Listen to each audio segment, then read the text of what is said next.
Prečo kreatín už nie je len pre kulturistov? Keď niekto povie kreatín, veľa ľudí si stále len predstavilo, že je to kulturista z 90. rokov, čo kričí vo fitku a je len kuracie mäso a rýžu a 5 krát denne. Lenže dnes vieme jednu vec. Kreatín patrí medzi najviac preskúmané látky vo výžive a dávno už nie je len pre svaly. Kreatín pomáha bunkám vyrábať energiu.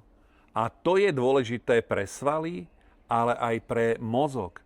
Preto dnes čoraz viac ľudí rieši pri mentálnom výkone, pri únave, starnutí či menopauze práve kreatín. Teraz poviem niečo, čo môže byť pre vás veľmi zaujímavé. Mozog potrebuje každý deň, každú sekundu obrovské množstvo energie. A práve preto môže byť kreatín veľmi zaujímavý. Môže pomáhať aj pri mentálnej výkonnosti alebo pri vyčerpaní.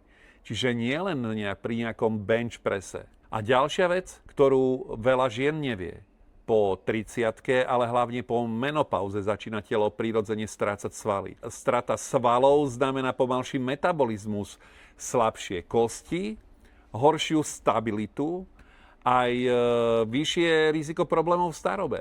Práve preto sa kreatín dnes čoraz viac odporúča aj ženám. Nie preto, aby vyzerali objemne, ale preto, aby zostali silné, funkčné a metabolicky zdravé. Uvedomte si, že kreatín nie je nejaký steroid.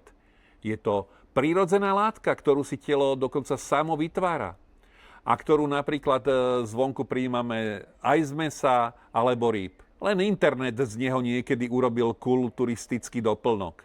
Pritom myslím si, že ide o jednu z najviac podceňovaných látok pre zdravé starnutie.